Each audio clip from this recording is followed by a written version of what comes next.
So here we are, last full day in Bodhgaya.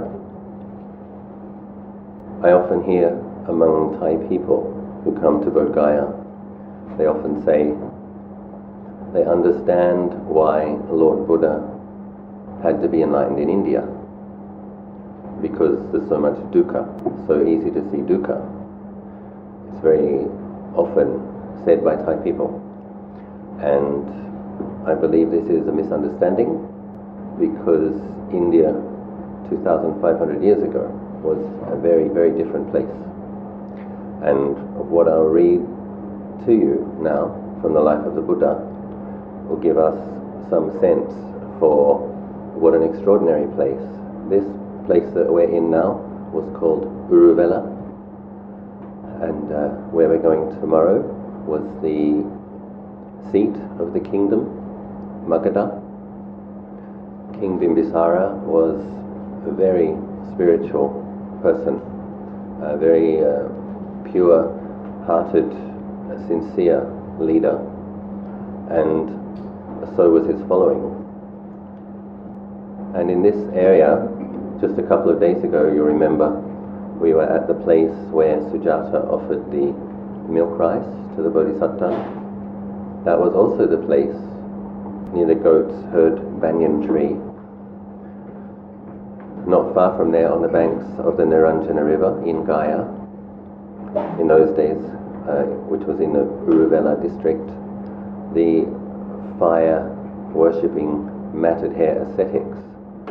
So there were three groups of them, one group of 200, one group of 300, another group of 500. And with one teaching by the Lord Buddha, all 1,000 of those summoners became arahants. So just to remind ourselves that the spiritual caliber, the barami, the level of refinement and sophistication of the people in this very part of India 2,500 years ago is extraordinary. And then when the Buddha went to Rajgir, after he taught those summoners who became bhikkhus after becoming arahants, the king met the Buddha when he came into the kingdom, and 120,000 Brahmins personally came to greet the Lord Buddha as he walked into Rajgir city. So just to have a sense of how amazing that is. 120,000 of the leaders of a city coming personally to meet the Buddha, and then the king served the monks with his own hands. So I imagine it as being a time of incredible refinement and sophistication. And also in terms of nature, there would have been many less people. So I imagine that the Bodhi tree there would have been streams and deer and a very quiet grove probably. Now when you drive around Gaya and Rajgir, it's very dusty, there's not many trees left. But when I think there was once the Buddha was leaving Rajgir with Ananda, and they looked back on the beautiful rice fields and forest groves, and the Buddha commented on how beautiful it was. So it's a reflection on impermanence, just how much things can change. In 2,500 years is a long time, but it was still is an extraordinary place, but very extraordinary things happened here, and I'll read a little bit about it now. At this point in the Buddha's life story, he's attained enlightenment, he's thought about how to formulate teachings, he's walked to Isipatana, near Sarnath, near Varanasi. He's taught those 5 ascetics in a deer park. They all became arahants. Then he taught Yasa, a merchant's son, and then Yasa's friends. And then he comes back to the Gaya area, intending to teach the matted hair ascetics. The Blessed One journeyed on by stages till he at length arrived at Uruvela. Now at that time, 3 matted hair ascetics were living at Uruvela called Kassapa of Uruvela, Kassapa of the river, and Kassapa of Gaya. Kassapa of Uruvela was the leader, guide, chief, head and principal of 500 matted hair ascetics, Kassapa of the river of 300, and Kassapa of Gaya of 200. The Blessed One went to the hermitage of Kassapa of Uruvela, and he said, Kassapa, if you have no objection, I should like to spend one night in your fire chamber. I have no objection, great monk, but there is a savage royal naga serpent there. He has supernormal powers. He is venomous, fearfully poisonous, and capable of killing you. The Blessed One asked a second time and a third time and received the same reply. He said, perhaps he will not destroy me, Kassapa, so grant me the fire chamber. Then stay there as long as you like, great monk. So in general, the Buddha would not show his psychic powers in front of lay people, but sometimes in front of other summoners, if it was appropriate. He was less reluctant, as you're about to see.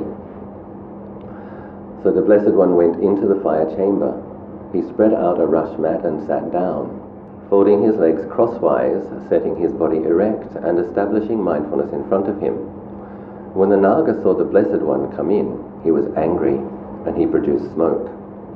Then the Blessed One thought, suppose I counter his fire by fire without injuring his outer skin or inner skin or flesh or sinews or bones or marrow, and he did so, and he produced smoke. Then the Naga, no longer restraining his fury, produced flames. The Blessed One entered upon the fire element and produced flames too. The fire chamber seemed to burn and blaze and glow with their flames. The matted hair ascetics gathered around, and they said, the great monk who is beautiful is being destroyed by the Naga.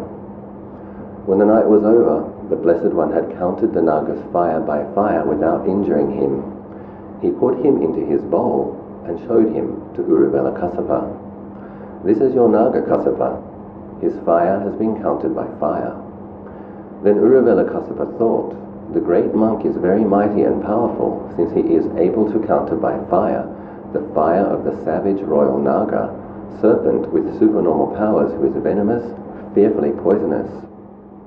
But he is not an arahant like me. The Blessed One then went to live in a wood not far from Kassapa's hermitage.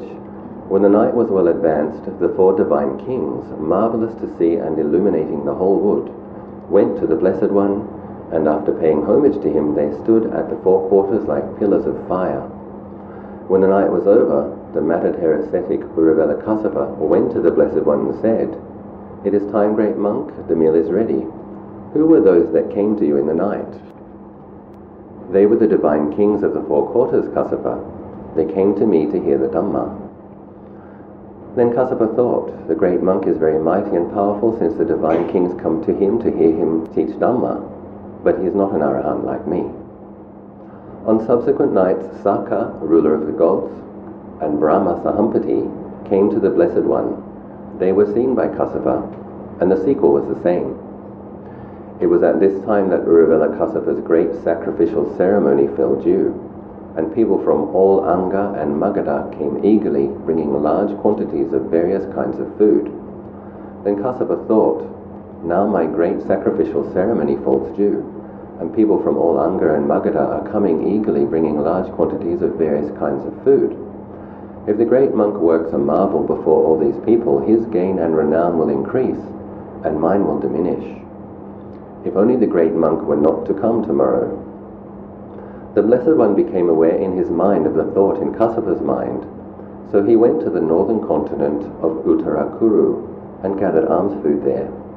Then he took the alms food to the Himalayan lake of Anotata, where he ate it and passed the day. When the night was over, Kassapa went to the Blessed One and said, it is time, great monk, the meal is ready. Why did the great monk not come yesterday? We wondered why you did not come. Your portion of food was laid out. The Blessed One told him. Then Kassapa thought, the great monk is very mighty and powerful, since he was aware in his mind of the thought in my mind. But he is not an arahant like me. When the Blessed One had eaten Uruvela Kassapa's meal, he went back to live in the same wood. Now at that time a refuse rag came into the Blessed One's possession, and he thought, what shall I wash the refuse rag on? Then Saka, ruler of gods, became aware in his mind of the thought in the Blessed One's mind. He scooped out a pond with his hand, and he told the Blessed One, Lord, let the Blessed One wash the refuse rag here. Next the Blessed One thought, what shall I beat the refuse rag on? Then Saka, ruler of gods, aware in his mind of the thought in the Blessed One's mind, set down a large stone. Let the Blessed One beat the refuse rag here. Next the Blessed One thought, what shall I hang the refuse rag on? Then a deity living in a kakuta tree bent down a branch. Lord, let the Blessed One hang the refuse rag here. Next the Blessed One thought, what shall I smooth the refuse rag on? Then Saka, ruler of gods, set down a large stone. Lord, let the Blessed One smooth the refuse rag here. When the night was over, Kaspa went to the Blessed One and said, it is time, great monk, the meal is ready. But great monk, how does this pond come to be here that was not here before? Who set down this stone that was not here before? How is this kakuta branch bent down that was not here before, that was not bent down before? The Blessed One told him what had occurred. Then Kassapa thought, the great monk is very mighty and powerful, since Saka, ruler of gods, waits on him, but he is not an arahant like me. Again, when the night was over, Kassapa went to the Blessed One and told him, it is time, great monk, the meal is ready. The Blessed One dismissed him, saying, go, Kassapa, I shall follow you. He went to the rose apple tree, after which the rose apple continent of India is called, and he secured a fruit. Then he arrived first and sat down in the fire chamber. Kassapa saw him sitting there, and he asked, great monk, what road did you come by? I left before you, but you have arrived before me and are here sitting in the fire chamber. The Blessed One told him where he had been, and he added, here is a rose apple. It is colored and has scent and taste. Eat it if you like. No, great monk, you bought it, you should eat it. Then Kassapa thought, the great monk is very mighty and powerful, etc. Again, on like occasions, the Blessed One went to the rose apple tree and secured a mango from a tree nearby, secured a gallnut, secured a yellow gallnut, went to the heaven of the 33 and secured a flower from the Parichataka tree. Each time Kassapa had the same thoughts as before. It was at this time that the matted-hair ascetics, wanting to maintain their fires, found themselves unable to split logs. Then they thought, it must be because of the great monk's supernormal power that we cannot split the logs. The Blessed One asked Kassapa, should the logs be split, Kassapa? They should be split, great monk. At once the 500 logs were split. Then Kassapa thought, the great monk is very mighty and powerful, since the logs could not be split, but he is not an arahant. And again, on like occasions, the matted-hair ascetics, wanting to maintain their fire, could likewise not light their fires, could likewise not put out their fires. And each time Kassapa had the same thoughts as before. At that time too, on those cold wintry nights, during the 8 days of frost, the matted-hair ascetics were immersing themselves in the river Neranjara and emerging from it, constantly immersing and emerging. Then the Blessed One created 500 braziers for the matted-hair ascetics to warm themselves at when they came up out of the water. They thought these braziers must have been created by the great monk's supernormal power. Then Kassapa thought, the great monk is very mighty and powerful, since he has created so many braziers, but he is not an arahant like me. About the same time too, a great rainstorm burst out of season and produced a huge inundation. The place where the Blessed One was living was all underwater. Then he thought, suppose I made the waters stand back all around so that I could walk between on dry ground, and he did so. Kassapa thought, I hope the great monk has not been carried away by water. When he went by boat with a number of matted-hair ascetics to the place where the Blessed One was living, he saw that the Blessed One had made the waters stand back all around and was walking in between on dry ground. When he saw, he said, is that you, great monk? It is I, Kassapa. The Blessed One rose up into the air and came to rest on the boat. Then Kassapa thought, the great monk is very mighty and powerful, since the water has not overcome him, but he is not an arahant like me.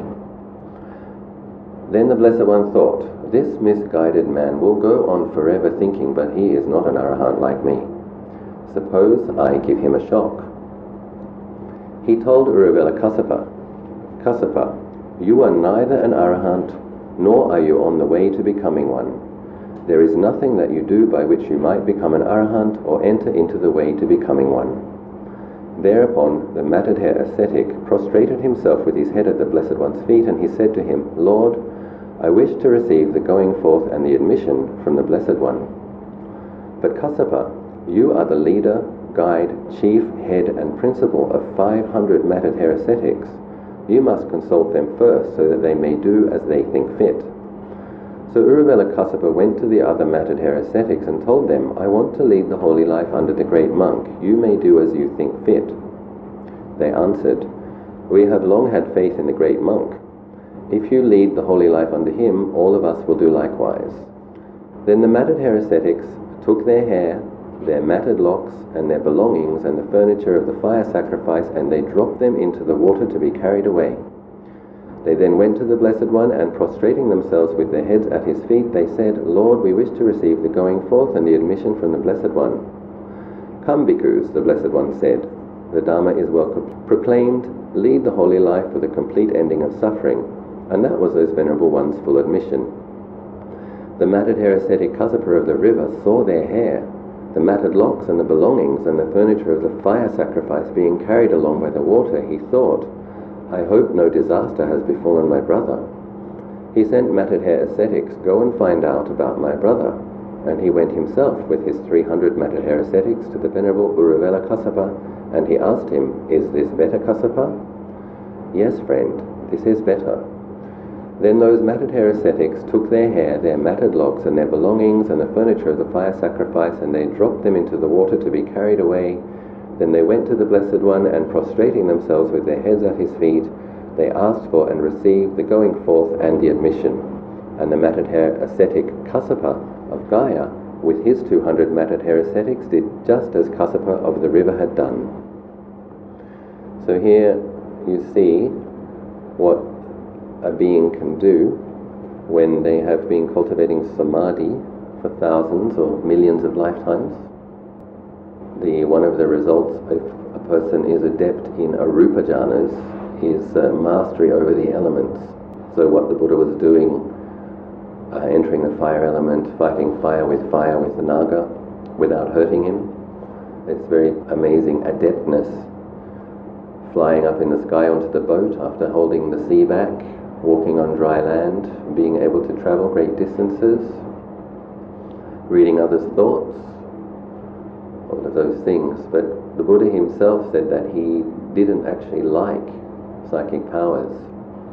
He said that people who are suspicious might not respect them. People who have faith develop more faith if monks display psychic powers, but those who are suspicious develop more suspicion. And so he said the best miracle of all is the miracle of teaching. So, of course, people need to be ready to be taught.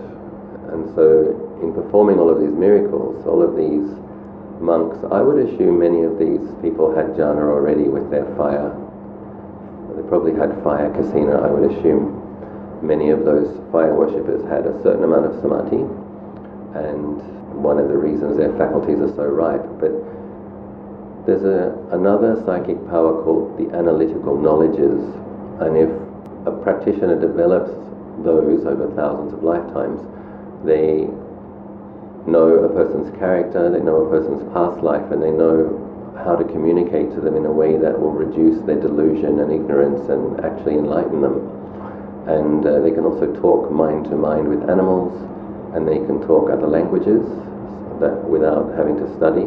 So this was the psychic power that Lord Buddha respected most.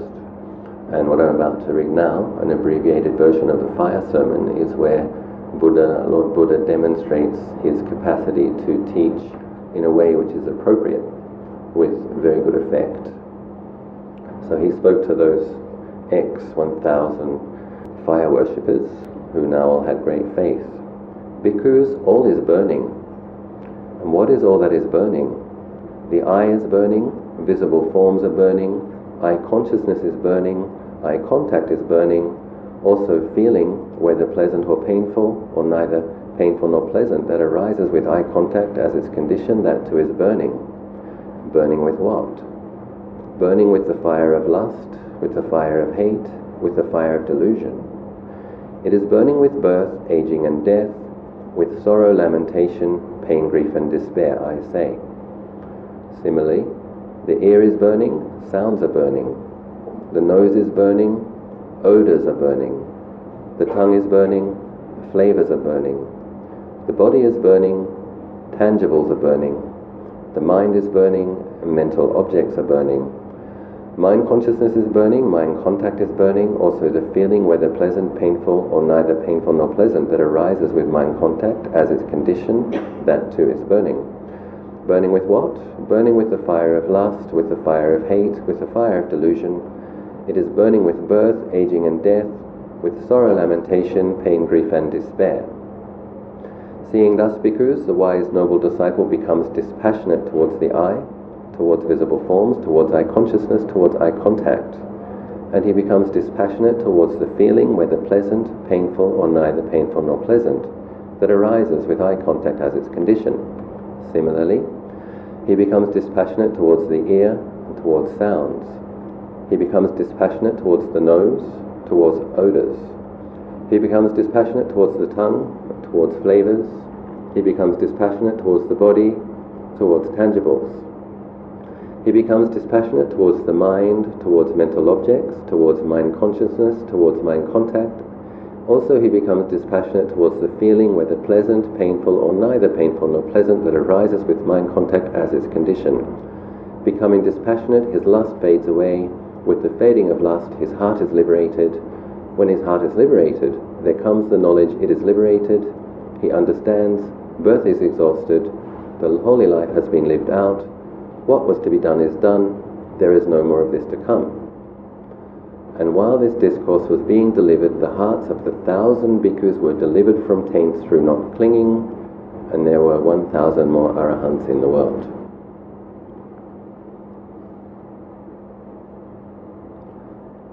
Some modern Buddhists tend to be suspicious about references to other realms and the psychic powers, and they have faith in the logical teachings of the Buddha, but they tend to be suspicious about the miracles and all those things. And I think it's important to understand that the same source that gives the fire sermon, and the same source that gives most of the suttas that start with "Thus have I heard," is the very same source that is relaying these same stories. So I'm just double checking this about the voices. Second voice.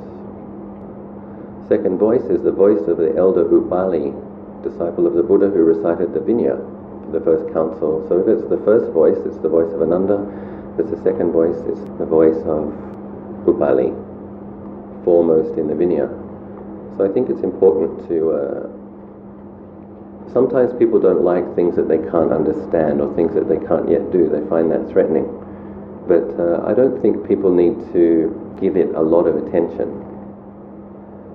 They don't need to make it the basis of their faith. But I think it's important not to reject it. And I think it's important to understand that the very same reason that the Buddha had all the amazing wisdom, the millions of lives that went into preparation to have that kind of wisdom, is the same reason that he has the kind of samadhi that could develop those psychic powers. It all goes together.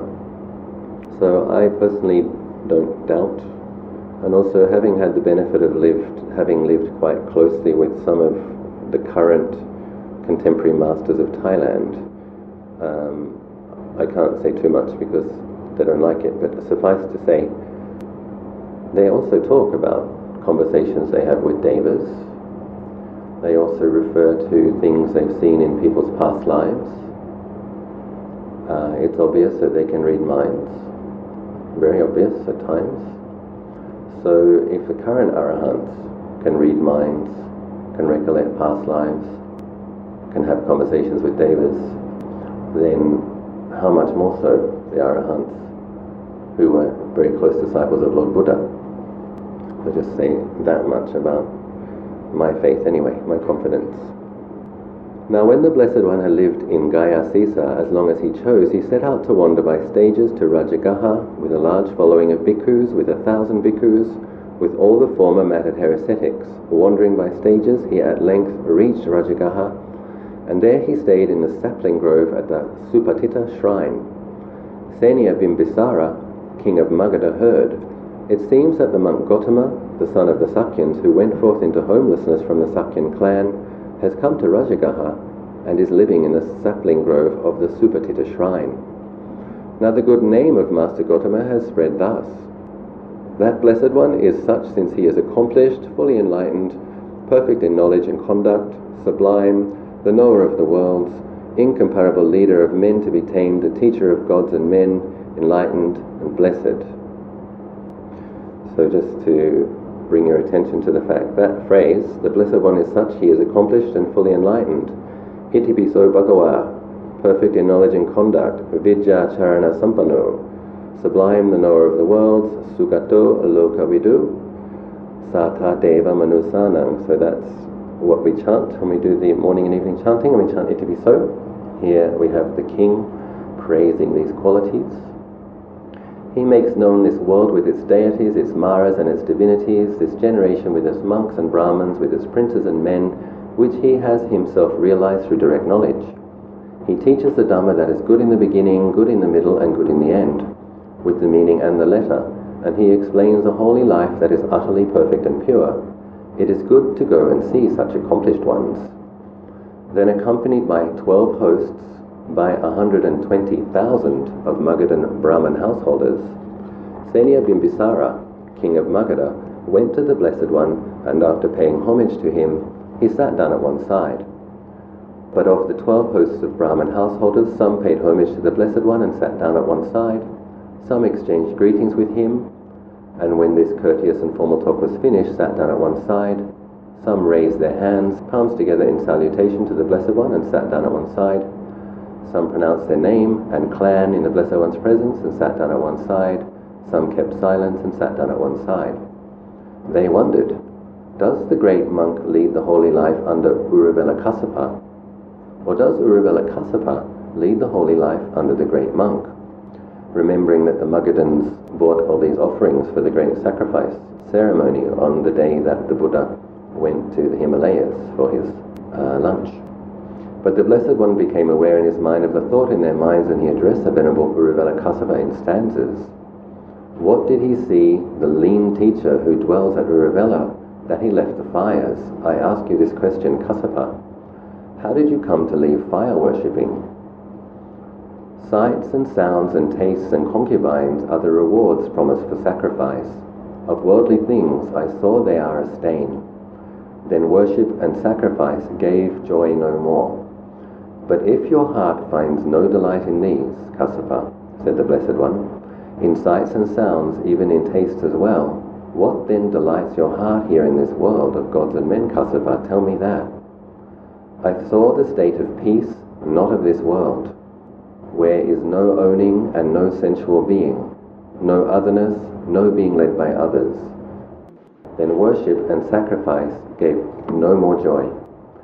Then Venerable Uruvela Kassapa rose from his seat, and arranging his robe on one shoulder, he prostrated himself with his head at the Blessed One's feet, saying, Lord, the Blessed One is my guide, I am a disciple. The Blessed One is my guide, I am a disciple. Then the 12 hosts of Magadhan Brahmin householders thought, Uruvela Kassapa lives the holy life under the Blessed One. The Blessed One, aware in his mind of the thought in their minds, then gave them progressive instruction. At length, the spotless, immaculate vision of the Dhamma arose then and there in 11 of the 12 hosts of the Magadhan Brahmin householders. All that is subject to arising is subject to cessation, and one host became adherent. So that means that 11 of the 12 leaders of the 120,000 Brahmins became stream enterers. Then Senior Bimbisara, king of Magadha, saw and reached and found and penetrated the Dhamma. He left uncertainty behind him. His doubts vanished. He acquired perfect confidence, and he became independent of others in the teacher's dispensation. So now the king is also a stream enterer. The king then says, Lord, once when I was a boy I made 5 aspirations, and now they are fulfilled. Once when I was a boy I thought if only I might be anointed on a throne. That was the first aspiration I made, and it has been fulfilled. The second was if only I might encounter during my life a fully enlightened arahant, and that has been fulfilled. The third was if only I might be able to do honor to that Blessed One, and that has been fulfilled. The fourth was, if only the Blessed One would teach me the Dhamma, and that has been fulfilled. The fifth was, if only I might understand the Blessed One's Dhamma, and that too has been fulfilled. Magnificent Lord, the Dhamma has been made clear in many ways. Lord, let the Blessed One receive me as his follower who has gone to him for refuge for as long as breath lasts. Now, Lord, let the Blessed One, together with the Sangha of Bhikkhus, accept tomorrow's meal from me. The Blessed One accepted in silence. When the king saw that he had consented, he rose from his seat, and after paying homage to him, he departed, keeping him on his right. Then when the night was ended, he had good food of various kinds prepared, and he had the time announced. It is time, Lord, the meal is ready. Since it was now morning, the Blessed One dressed, and taking his bowl and outer robe, he went into Rajagaha with a large following of bhikkhus, with 1,000 bhikkhus, with all the former matted hair ascetics. So, remembering that every single one of these bhikkhus is an arahant. Now as they went, Saka, ruler of gods, and Thais understand Saka to be Indra, Pra'in. Saka, ruler of gods, assumed the form of a Brahman youth, and he stood before the Blessed One with his hands raised, palm together, facing the Sangha, headed by the Blessed One, and he sang these stanzas. To Rajagaha he came, controlled and free, and with his former matted hair ascetics, controlled and free. Bright as a golden jewel, the Blessed One went into Rajagaha. To Rajagaha he came, quieted and free. To Rajagaha he came, released and free. To Rajagaha he came, attained and free. When people saw Saka, ruler of gods, they said, the young Brahman is handsome, beautiful, graceful. Who is he? When this was said, he addressed them in stanzas. He is a saint, controlled always, and purified, without a peer. In all the world, sublime, accomplished, and I am one that follows him. Then the Blessed One went to King Bimbisara's dwelling, and he sat down on the seat made ready, surrounded by the Sangha of Bhikkhus. With his own hand the king served and satisfied the Sangha headed by the Buddha. When the Blessed One had eaten and no longer had the bowl in his hand, the king sat down at one side. When he had done so, he thought, where could the Blessed One live that is neither too far from the town nor too near, with a way in and a way out, accessible to people who seek him, unfrequented by day and quiet by night, undisturbed by voices, with an atmosphere of aloofness, where one can lie hidden from people, favorable for retreat. And then he thought, this park of ours, the bamboo grove, has all these qualities. Suppose I present the bamboo grove to the Sangha headed by the Buddha. Then he took a gold jug, and he dedicated the bamboo grove to the Blessed One with the washing of hands, saying, Lord, I give this bamboo grove to the Sangha of Bhikkhus headed by the Buddha. The Blessed One accepted the park. Then when he had instructed, incited, aroused and encouraged Senior Bimbisara, king of Magadha, with talk on the Dhamma, he rose from his seat and departed. So I just thought it might be nice to recollect some of the things that happened in this very area. We were standing on the banks of the Naranjara River ourselves the other day, you might recall, and at Sujata's village. It's not far from where the fire sermon was taught. So in that area, at least 1,000 people became arahants. And modern day Rajgir, where we're going tomorrow, it has seen better days. It is a bit rough, and so I just thought it would be helpful for our perspective to recollect what occurred there and what a magnificent place it was, not just physically, in terms of the accumulated merits that the people there had. Can you imagine how much merit would you have to live in a kingdom where 1,000 arahants came to stay, with the Buddha as their head, and with Indra, Senior, Deva in Davatimsa heaven, manifesting to sing verses as he entered the town. It's quite extraordinary. Ajahn frequently says in his Thai discourses, I'm assuming that he has access to special information that I don't have, but he says often, 75% of the laity in the kingdom of Rajgir were stream enterers, were Sotapannas, stream enterers. 75% attained the first level of enlightenment during the time of the Buddha. So just to give people a bit of a sense of what an extraordinary place Rajgir was. And when we meditate in these places, because the jhanas have the jhanas give people power, certain powers, which are imponderable. You can't quite understand how it works, but when the mind is potently concentrated, it develops certain powers. Then the jhana of enlightened beings is even more.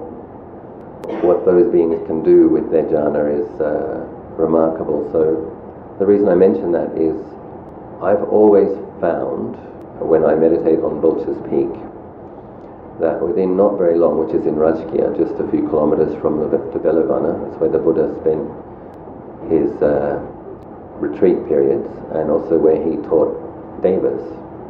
And one of those watches of the evening is that there's all these beggars on the way up, on the way down, and monkeys, and the police people, and the guy that watches over the shrine. It's pretty uninspiring.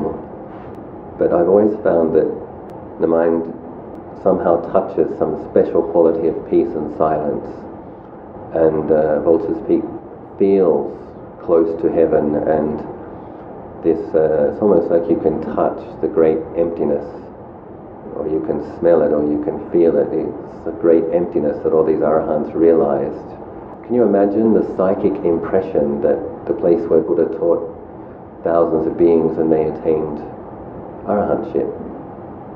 I was reading a sutta just this morning, thinking about what to read about, and there's one occasion, the occasion where Indra had been looking for an occasion to approach the Buddha, and approached the Buddha and asked him some questions, and when, this was also in Rajgir, and when the Buddha answered his questions, Indra became a stream enterer also. So that phrase in the Sata Deva Manusanang, in the Itipiso chant that we all do, teacher of gods and humans, that's real. The Buddha taught Indra and he attained to stream entry. The next line in that sutta is, as did 80,000 devas who came with him.